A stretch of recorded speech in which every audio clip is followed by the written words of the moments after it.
Hey, salut à tous les gars, c'est Reigns, j'espère que vous allez tous très bien, moi ça va nickel. On se retrouve encore une fois sur Wuchang Fallen Feathers et cette fois-ci on va faire le combat contre Lo Chengen et c'est un combat qui n'est pas trop compliqué, surtout si vous allez appliquer cette technique. Alors ici j'ai utilisé la trempe de feu et on va tout de suite trigger en fait l'attaque qu'il va nous faire ici au départ. Il va falloir esquiver parfaitement les 3 techniques sautées pour faire une attaque chargée dans son dos et tout de suite lui faire un coup critique et enchaîner sur 2 coups chargés quand il est au sol.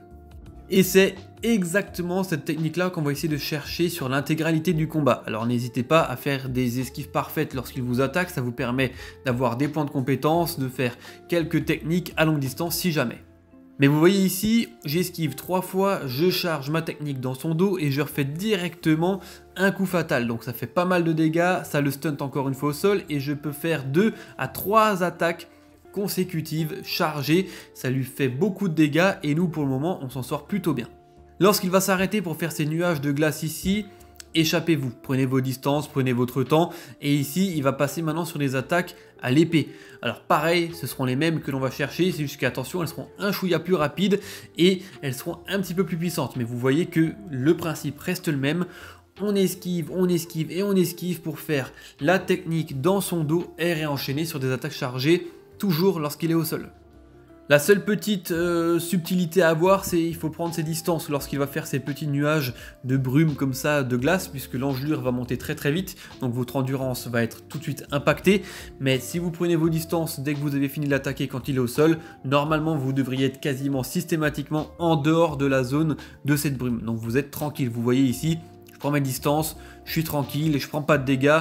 Lui, il est dans son coin, on le laisse faire, mais nous, on est safe. Vous voyez du coup qu'ici j'ai fait les 3/4 du combat sans prendre trop de risques. La seule difficulté qu'il va falloir y avoir dans cette phase là, c'est que quand il est à l'épée, il est un peu plus rapide et il va juste falloir gérer un peu mieux on va dire son timing d'esquive, mais quand on est dans son dos, franchement c'est vraiment efficace. A partir de là, il va aussi vous balancer quelques kunai à 2 reprises, ils sont facilement esquivables.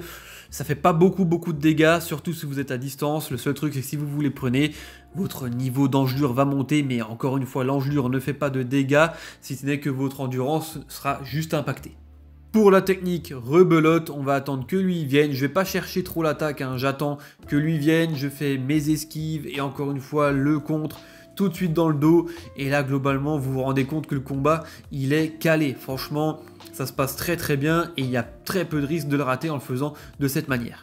Moi j'utilise l'épée longue du coup qui se tient à 2 mains, c'est le fouet, ça marche très bien parce que même du coup quand on est à distance des fois on peut lâcher quelques techniques et vous avez vu ici j'utilise aussi de temps en temps des sorts pour attaquer à distance, c'est comme vous voulez, ce n'est pas du tout obligatoire, vous avez vu que ça fait pas beaucoup de dégâts, c'est juste de temps en temps pour entamer le combat ou des fois même freiner un petit peu l'adversaire dans ses lancers de combo, mais bon. Vous avez vu, j'ai trigger tout le temps la même attaque et j'ai fait le combat dans son intégralité de cette manière. Donc voilà, j'espère que cette vidéo vous aidera à battre ce boss. Si c'est le cas, faites-le moi savoir. Et moi, je vous laisse là, c'est Reigns. Portez-vous bien. Allez, ciao tout le monde.